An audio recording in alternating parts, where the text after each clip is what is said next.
बिस्मिल्लाहिर्रहमानिर्रहीम अस्सलाम वालेकुम। देसी चस्का चैनल वेखण वालियां नूं खुश आमदीद। मेरी यूट्यूब फैमिली दा की हाल है? मैं उम्मीद करनी हाँ कि तुसीं सब खैरियत नाल होवोगे। अल्लाह तुहानूं खुश और आबाद रखे। अज मैं तुहाडे वास्ते लैके आई हाँ दही जमाण दा सही तरीका। इस तरीके दे नाल दही बिल्कुल सही जमदी है और बड़ी जबरदस्त जमदी है।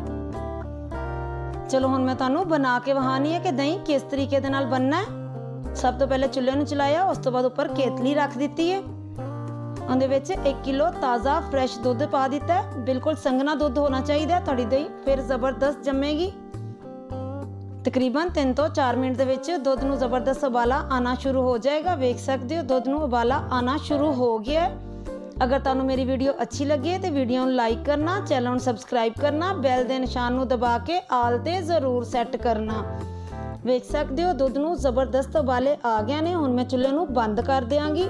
चुल्हे नूं बंद करन तो बाद दुध वाली केतली नूं फड़ के थल्ले रख लवांगी। तकरीबन इस तरह ही दुध नूं फेंटी जावांगे पौवे दे नाल ताकि अपना दुध ठंडा हो जाए। तुसीं ज़्यादा दुध ठंडा नहीं करना, नीम गरम नालों भी ज़्यादा गर्म दुध होना चाहिए। कनाली लैके दुध नूं उहदे विच पा देंगी ताकि दुध अपना मजीद अच्छे तरीके नाल ठीक हो जाए। पौवे दे नाल इस तरह फेंटी जावांगी कि उपर झग बन जाए। थोड़ी देर फेंटन तो बाद एक कौली लवांगी और दही लवांगी जिंदे नाल आपां खट्टा लाना है। 2 चम्मच दही दे पाने ने, उहदे विच 1 चम्मच चीनी दा पा लेना है। दही नूं चीनी नूं अच्छे तरीके दे नाल मिक्स कर लेना। इहदे नाल दही अपना खट्टा नहीं बनदा और ज़्यादा मज़ेदार बनदा है। थोड़ी जिनी चीनी विच लाजमन पानी चाहिदी है। उस तो बाद पौवे दे नाल फेंटी जावांगी और उपर झग बना लवांगी। झग जिन्नी ज़्यादा बनेगी उन्ना जल्दी और उन्ना संघना दही अपना जमेगा। इस तरह ही फेंटी जावांगी। अगर तुहानूं मेरी वीडियो अच्छी लगे तो कमेंट दे विच अपनी राय दा इजहार ज़रूर करया करो ताकि मैं तुहाडे वास्ते अच्छी वीडियो लैके आ सकां। इस तरह ही फेंटी जाना। जो झग फुल बन जाए उस तो बाद पौवे नूं रख देना।